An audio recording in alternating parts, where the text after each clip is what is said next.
यहाँ पर आप देखेंगे तो आपको नज़र आएगा कि मैंने जयप्रकाश पावर वेंचर लिमिटेड खोला हुआ है। कंपनी के क्वार्टर 2 के रिज़ल्ट आ गए हैं और बहुत सारे लोगों ने देख लिए होंगे। लेकिन आज मैं आपके सामने इन क्वार्टर 2 रिज़ल्ट की जो पीडीएफ आई है, उसमें से कुछ ऐसी बातें, कुछ ऐसी हिडन इन्फॉर्मेशन आपके सामने रखूँगा, जो आपने देखी नहीं होगी, ना किसी ने आपको यूट्यूब पे बताई होगी। तो वो खबर आज इस वीडियो में देखेंगे। ये अगर आप ध्यान से रखकर चलते हैं जो मैं अब आपको बताने जा रहा हूँ, अगर इस चीज़ को आप पकड़ लेते हैं तो आपको बहुत क्लियर हो जाएगा कि जयप्रकाश पावर वेंचर में अब क्या होने वाला है। यहाँ पर आप देखिए, डॉक्यूमेंट्स के अंदर चलेंगे तो 2 घंटे हो गए हैं इस अपडेट को आए कि कंपनी के क्वार्टरली रिजल्ट कैसे आए हैं। जो लोग एक्साइटेड होते हैं उन्होंने पहले से ही कंपनी के क्वार्टरली रिजल्ट को देख लिया होगा, समझ लिया होगा, जान लिया होगा, लेकिन कुछ बेहतरीन बातें हैं जो वो मिस कर गए होंगे, 100% मिस कर गए होंगे। अगर आपने मिस नहीं की तो कमेंट करके ज़रूर बताना कि ये बात हमें ऑलरेडी पता थी। 21 पेजों की पीडीएफ है, काफ़ी बड़ी पीडीएफ है, तो टाइम लगा है चीज़ों को देखने में, इसमें से टाइम लगा है वो इम्पोर्टेंट डेटा निकालने में, इसीलिए 2 घंटे कम से कम लगे हैं मुझे पूरा समझने में। यहाँ पर आप देख सकते हैं ये पीडीएफ की डेट आप चेक करिए। पहले तो 18 अक्टूबर 2025 और आज 18 अक्टूबर ही है। कल भी मार्केट क्लोज रहेगी, परसों भी क्लोज रहेगी, दिवाली फेस्टिवल जो सीज़न चल रहे हैं इस वजह से। लेकिन हाँ, मुहूर्त ट्रेडिंग खुलेगी, जो कि हम कह सकते हैं कि 1:30 बजे के आसपास खुल जाएगी और 3:30 बजे तक रहेगी। अब टू द पॉइंट पे आ जाते हैं और समझते हैं कि भाई जयप्रकाश पावर वेंचर के क्वार्टरली रिजल्ट में क्या हुआ है और कौन सी वो बेहतरीन बातें जो ध्यान में रखकर चलनी है। और किसी को नहीं पता, अगर आप ये वीडियो देख रहे हैं तो सिर्फ आपको पता है, ये समझ के चलिए आप। सबसे पहले एक बार क्वार्टरली रिजल्ट को क्विक में देख लेते हैं, क्योंकि मैं जानता हूं कि बहुत सारे लोग कंपनी के क्वार्टरली रिजल्ट को नहीं देख पाए होंगे या नहीं समझ पाए होंगे। उनके लिए मैं एक बार क्विक में बता देता हूं कि कंपनी के क्वार्टरली रिजल्ट कैसे रहे, क्या क्या पॉजिटिव आया, क्या क्या नेगेटिव आया। उसको थोड़ा सा बड़ा कर देते हैं ताकि समझने में आसानी रहे। सबसे पहले अगर हम बात करें कंपनी के रेवेन्यू की, तो रेवेन्यू 1,43,830 लाख के आसपास हमें देखने को मिला। आपको बताना चाहूँगा, ये सारा जो डेटा है ये आपको लैक्स के अंदर देखने को मिलेगा। ये आप देख सकते हैं, इधर लैख लिखा हुआ है, सारा डेटा आपको लैख के अंदर ही देखने को मिलने वाला है। तो रेवेन्यू पता चल गया, 1,43,830 लाख के आसपास आपको वॉल्यूम देखने को मिलेगा। ये जो रेवेन्यू है ये दिखाता है कि भाई कंपनी का जो मेन बिजनेस है, जो ओरिजिनल काम है, जिसके लिए ये कंपनी खड़ी की गई थी, उससे ये अमाउंट आया है, उससे ये पैसा आया है, ऐसा हम कह सकते हैं। ये क्वार्टर 2 के रिजल्ट हैं और क्वार्टर 1 के आपको कंपैरिजन के तौर पे इधर ही दिए गए हैं, जो आप इधर क्लियरली देख सकते हैं। जून के भी आपको इधर देखने को मिल जाएंगे। और जो पिछले क्वार्टर में रेवेन्यू अच्छा खासा था, 1,58,316 के आसपास देखने को मिलेगा, जो कि इस बार घटा है, यानी क्वार्टर ऑन क्वार्टर तो रेवेन्यू कम रहा है। अब अगर हम टोटल इनकम की बात करें तो इस बार टोटल इनकम 1,47,843 लाख के आसपास हमें देखने को मिली है। अब इसके अंदर रेवेन्यू भी प्लस हुआ है और ये 4,013 लाख का जो अमाउंट है ये भी प्लस हुआ है। अगर हम टोटल एक्सपेंस की बात करें तो टोटल एक्सपेंस ये रहे। टोटल एक्सपेंस आपको देखने को मिलेंगे 1,18,670 लाख के आसपास। ये वो पैसा है जो कंपनी ने अपने बिजनेस को चलाने के लिए खर्च किया है। और ओवरऑल अगर आप कंपनी का नेट प्रॉफिट देखोगे तो नेट प्रॉफिट 18,203 के आसपास आपको देखने को मिलेगा। इन सबको हटा देता हूँ और थोड़ा सा नीचे चलता हूँ तो मुझे क्लियरली अमाउंट देखने को मिल जाएगा, ये आप इधर देख सकते हैं। और क्वार्टर 1 में कितना था? क्वार्टर 1 में 27,796 लाख था। सब कुछ खर्च करने के बाद जो कंपनी के हाथ में पैसा आता है, जिसको कंपनी बोल सकती है कि ये हमारा प्रॉफिट है, वो है ये पैसा। और आप बहुत क्लियरली देख सकते हैं 27,796 लाख से घटकर 18,200 लाख के आसपास आ गया है। इस बार के क्वार्टर ऑन क्वार्टर वाइज तो कंपनी ने अच्छा परफॉर्म किया नहीं है। नंबर्स आपको बहुत क्लियरली समझ में आ जाएंगे। अगर आप स्क्रीनर पे जाके ये वाला जो सितंबर 2025 का डेटा देखेंगे तो आपको बहुत क्लियर नजर आएगा कि भाई जून 2025 के कंपैरिजन में जहां कंपनी 278 करोड़ का नेट प्रॉफिट करती थी, वहां घटकर 182 करोड़ के नेट प्रॉफिट पे आ गई है। और ये चीज़ जो अभी तक मैंने आपके सामने रखी है, ये चीज़ ऑलमोस्ट सबको पता चल गई है, सबने देख लिए होंगे, कोई बड़ी बात नहीं है। सब आइडिया लगा चुके हैं कि भाई कंपनी ने क्वार्टर ऑन क्वार्टर वाइज अच्छा परफॉर्म नहीं किया है। अगर हम कंपेयर करें ईयर ऑन ईयर वाइज, हाँ, year on year wise company ने जरूर अच्छा परफॉर्मेंस किया है। आप देख सकते हैं जहाँ कंपनी पहले 1,200 के आसपास की सेल करती थी, अब 1,400 के आसपास की सेल की है। 32% से ओपीएम परसेंटेज बढ़कर 33% पे आ गया है। तो year on year wise company ने नो डाउट अच्छा परफॉर्म किया है। Net profit year on year wise भी अच्छा नहीं रहा, 183 से नेट प्रॉफिट गिरकर 182 हो गया। जितना मार्केट एक्सपेक्ट कर रही थी जेपी पावर से, उतना एक्सपेक्टेशन आया नहीं है। लोगों को दिलासा के लिए बोल सकते हैं कि भाई क्वार्टर ऑन क्वार्टर कंपनी ने सही परफॉर्म किया है। आप अपनी दिलासा के लिए ज़रूर बोल सकते हो ईयर ऑन ईयर अच्छा परफॉर्म किया है 1 साल में, लेकिन जो एक्सपेक्टेशन थी उससे इतना अच्छा परफॉर्म नहीं किया है और क्वार्टर ऑन क्वार्टर तो हाल बेकार है ही। ये चीज़ ध्यान में रखकर चलनी है। अब कुछ इंपॉर्टेंट डेटा, वो डेटा जो बहुत कम लोग बात करते हैं, वो डेटा जो हो सकता है कि आपने उस चीज़ पे ध्यान ना दिया हो। अब हम बात करेंगे सेगमेंट वाइज़। पहले हम सेगमेंट वाइज़ देखते हैं। सेगमेंट वाइज़ कि भाई कंपनी के जो-जो काम हैं, किस-किस काम से कितना पैसा बनाया है और कहाँ-कहाँ कंपनी अच्छा काम कर रही है। क्योंकि हर कंपनी के अलग-अलग बिज़नेस होते हैं और जेपी पावर के भी अलग-अलग बिज़नेस है। कंपनी पावर में भी है, कोल में भी है, सैंड माइनिंग के अंदर भी है और ये अदर वाला भी है। तो ये कंपनी के काम हैं। पावर जनरेशन से यानी बिजली बनाने से और बचाने से जो पैसा इकट्ठा किया है कंपनी ने, वो लगभग 1,43,839 है, जो कि पहले 1,58,000 था। आप क्लियरली देख सकते हैं। तो पावर जो सेगमेंट है कंपनी का कम रहा है पहले के अकॉर्डिंग और पावर जनरेशन का ही कंपनी का मेन काम है। कोयला का आप देख सकते हैं 20,000 लाख के आसपास आपको ये नंबर देखने को मिल रहा है और यहाँ पर आप देखेंगे ये पहले 10 था।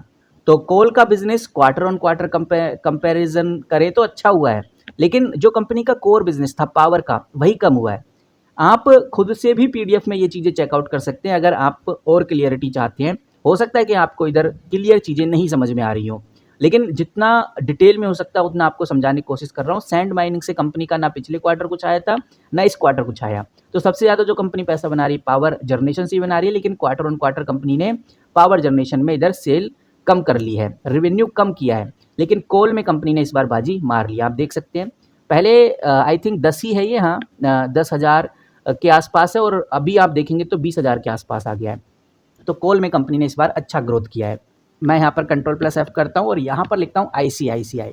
आईसीआईसीआई बैंक का दर खुल चुका है और आप बहुत अच्छे से जानते हैं कि भाई जो जयप्रकाश पावर वेंचर की सब्सिडरी है और जिसको हम जयप्रकाश एसोसिएट भी बोलते हैं और जयप्रकाश एसोसिएट अब जो एनसीएलटी के लिए फाइल किया गया था उसका पूरा चिट्ठा आ चुका है कि भाई वेदांता उसको खरीदने वाला है। हायर चांसेस वेदांता के हैं और आईसीआईसीआई बैंक ही वो बैंक था जिसने इस कंपनी को यानी इस कंपनी की पेरेंट कंपनी को इंसॉल्वेंसी यानी बैंकरप्सी के लिए फाइल किया गया था। आईसीआईसी बैंक द्वारा ही ये चीज़ फाइल की गई थी। अब यहाँ पर जो समझने वाली बात है वो ये है, जो जयप्रकाश एसोसिएशन लिमिटेड है उसने एसबीआई के 1239 करोड़ के कॉर्पोरेट गारंटी के लिए कोई भी प्रोविज़न नहीं बनाया, यानी कोई भी रिजर्व नहीं रखा। मतलब कि जेएल को अगर ये गारंटी पे करनी पड़ती है तो उसको एक बड़ा फाइनेंशियल लॉस हो सकता है। फिर से जेएल की मुसीबतें स्टार्ट हो गई हैं। तो सबसे बड़ी बात तो यही है कि भाई जेएल को लेकर फिर से मुसीबतें स्टार्ट हो गई हैं, क्योंकि अगर जेएल को ये गारंटी पे करनी पड़ी तो उसको फिर से फाइनेंशियल लॉस होगा। फिलहाल कह सकते हैं कि अभी तो अनसर्टेनिटी है, क्योंकि केस अभी एकदम फाइनल नहीं हुआ है, केस अभी चल ही रहा है, देखते हैं कि क्या होता है। उसके बाद गाइज एक अपडेट और निकल के आई है, मैं कंट्रोल+F करके आपको दिखा देता हूँ। वो अपडेट आई है यूपीपीसीएल से। बिल्कुल यूपीपीसीएल ने भी एक डिस्प्यूट डाला है और यूपीपीसीएल भी कह रहा है कि भाई हमारा भी इस कंपनी के ऊपर 46,584 लाख का अमाउंट पड़ा हुआ है, ये हमें रिकवर करना है। यूपीपीसीएल यानी कि Uttar Pradesh power corporation limited के साथ कंपनी के टैक्स और एनर्जी चार्ज के डिस्प्यूट लगे हुए हैं। अमाउंट मैंने आपको बता दिया, 46,584 लाख का अमाउंट है। करोड़ में बात करें तो 466 करोड़ का ये अमाउंट है। कंपनी का ये कहना है कि ये पैसा तो रिकवरेबल है, मतलब कि उनका ये कहना है कि अगर ये अमाउंट यूपीपीसीएल हमसे ले भी लेता है तब भी हमें कोई दिक्कत नहीं है, हमें लॉस नहीं होगा। चलो ये कहीं ना कहीं अच्छी बात है। तो कल को कहीं बात आती है कि यूपीपीसीएल के द्वारा 466 करोड़ का कंपनी को अमाउंट पे करना पड़ेगा, एक रिकवरी इशू पे करना पड़ेगा, तो इसका कंपनी ने बहुत क्लियरली जवाब दे दिया है। फिलहाल अभी ये मैटर लीगली प्रोसेस में है, फाइनल आउटकम इसका भी आना बाकी है। और ये चीज़ें मैं कहाँ से बता रहा हूँ, ये चीज़ें मैं उसी पीडीएफ से बता रहा हूँ जिसमें कंपनी ने अपने क्वार्टरली रिजल्ट भी डाले थे। और अभी एक और अपडेट है, वो भी आपको बता देता हूँ, वो है आंध्र प्रदेश, मैं लिख देता हूँ आंध्र प्रदेश सैंड माइनिंग को लेकर अपडेट है। मैं इधर लिख देता हूँ सैंड माइनिंग, तो सीधा हम सैंड माइनिंग ही लिखें तो ज़्यादा जल्दी आ जाएगा आई थिंक। मैं लिखता हूँ sand mining. Okay, sand mining के हमारे पास डेटा आ गया है। मैं रिफ्रेश करता हूँ थोड़ा आगे, ये भी नहीं। आई थिंक आपको ये जो नोट है क्लियरली नज़र आ रहा होगा और इसमें आप देखिए आपको बहुत इंपॉर्टेंट अपडेट देखने को मिल रही है। आंध्र प्रदेश ने सैंड माइनिंग केस में इस कंपनी को फंसाया है और छोटा मोटा अमाउंट बिल्कुल भी नहीं है ये। आप इधर देखिए, ये 167 करोड़ की बात है। आप इधर देखिए, बहुत क्लियरली आपको देखने को मिल रहा है। आंध्र प्रदेश के department of mining and geology ने, जिसको डीएमजी बोलते हैं, उसने कंपनी के ऊपर क्या लगा दिया है, इल्लीगल एक्सट्रैक्शन का केस लगा दिया है। बोल रहा है कि भाई ये कंपनी इल्लीगली एक्सट्रैक्ट कर रही है, माइनिंग कर रही है, और ये बहुत बड़ा फिगर है कि कंपनी के ऊपर 7,167 करोड़ का फाइन है। वो कंपनी को अगर पे करना पड़ेगा तो कंपनी पूरी हिल जाएगी। फिलहाल कंपनी ने हाई कोर्ट में ये केस डाला है और इंटरिम स्टे अभी मिल गई है, मतलब अभी के लिए कोर्ट ने डीएमजी के एक्शन को रोक दिया है। ये चीज़ अच्छी है कंपनी के लिए। तो अभी के लिए तुरंत कोई फाइनेंशियल लॉस नहीं होगा, पर ये जो पोटेंशियल रिस्क है इसको हमें ध्यान में रखकर चलना है। और मैं कहीं हवा में बातें नहीं कर रहा, आप खुद ये पूरा पढ़ सकते हैं। आप जब इस पीडीएफ को डाउनलोड करेंगे तो सैंड माइनिंग करके सर्च करना, कंट्रोल F दबाकर, तब आपको खुद ही पूरी जानकारी मिल जाएगी। मैंने आपको बहुत इंपॉर्टेंट जो डेटा है वो निकाल के दिया है। अब इसके अंदर की जो गहराई अगर आपको समझनी है तो बता दीजिए, वो मैं इसके ऊपर भी आपके सामने डिटेल ले आऊँगा, लेकिन जो मोटा मोटी बातें थी वो मैंने आपको याद दिला दी है। बाकी एक अपडेट और मुझे देखने को मिली, वो है सेबी की पेनल्टी। सेबी पेनल्टी कैसे निकलेगा वो, सेबी आ रहा है इधर 17 हमारे पास वो आए हैं। इसको मैं थोड़ा छोटा कर लेता हूँ ताकि समझने में आसानी रहे। और सेबी की पेनल्टी भी इस कंपनी के ऊपर लगी है, वो मैं आपको दिखाना चाहूँगा। इधर भी नहीं है वो।